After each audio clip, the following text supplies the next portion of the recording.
कि उन्होंने महिलाओं की जिंदगी में शिक्षा की रोशनी भरी है। तो मुझे ये बताओ भाई, ये कहाँ गलत है? क्या उन्होंने महिलाओं के लिए लड़ाई नहीं लड़ी? और अगर आपको ऐसा लगता है कि नहीं लड़ी तो आप मुझे बताओ किस किताब में आपने ऐसा पढ़ा है? भाई पढ़ो पहले किसी चीज के बारे में, जब जाके उसका विरोध करो। मैं सब लोगों को नहीं कह रही हूँ, मोस्टली कुछ लड़कियां हैं। और मुझे अफसोस इस बात का है, जिस औरत ने, जिस देवी ने आप लोगों के लिए जंग लड़ी, आप ही उसको इज्जत नहीं दे रहे हो। आप ही उसे मतलब हीन दृष्टि से देख रहे हो। आपको ऐसा लगता है कि उन्होंने जैसे आपके लिए कुछ किया ही नहीं है। और ये मेरे अपने व्यक्तिगत विचार हैं, मैं आप लोगों पर थोप नहीं रही हूँ कि मैं अगर किसी की इज्जत करती हूँ, किसी का सम्मान या आदर करती हूँ तो आप लोग भी करो।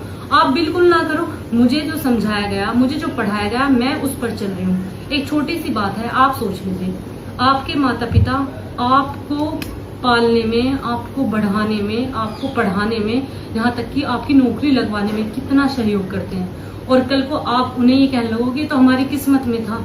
तो किस्मत बिना माँ बाप की किस्मत हो जाती है। अगर वो आपको ना पढ़ाते, ना आपके हाथों में किताबें देते, आप बन जाते कलेक्टर, कोई कुछ नहीं बन पाता।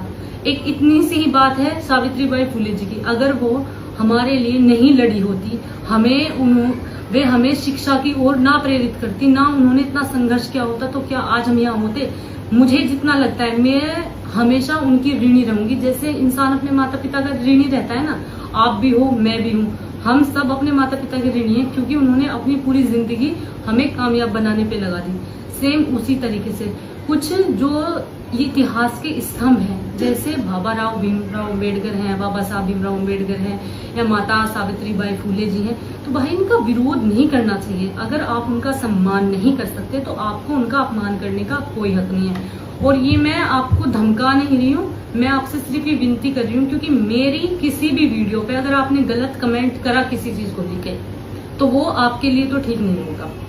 क्योंकि मैं बिना मतलब की बातें नहीं बोलती, ना मुझे ये शौक है कि मैं वहां ठुमके लगा रही हूँ। मुझे जो चीजें सही लगती हैं, जो मैंने पढ़ा है, जितना मुझे ज्ञान है, मैं उसी के आधार पर चीजें बताती हूँ, वीडियो बनाती हूँ। तो आप जो अपना ज्ञान देते हो ना कि आप जय भीम का नारा लगा लो, भाई नारा लगाने में मुझे कोई दिक्कत नहीं है। मैं इसी देश की हूँ, इसी देश के संविधान को मानती हूँ। हर काम, हमारा देश पूरा उसी संविधान से चल रहा है, तो इसमें शर्म नहीं आनी चाहिए कि आप ये करने लगो, आप नीला कबूतर बन जाओ, आप फलाना बन जाओ, आप ये बन जाओ। तो ये जो आपकी गंदी मानसिकता है, इसे बदल लीजिए। वरना अगर आप इतना ही विरोध करने वाले हो ना, तो फिर एक छोटी सी बात है, अपने बच्चों को ना तो स्कूल भेजो भाई, जिन्हें सावित्री बाई फुले जी से समस्या है। आप उन्हें अपना आइडियल नहीं मान सकते।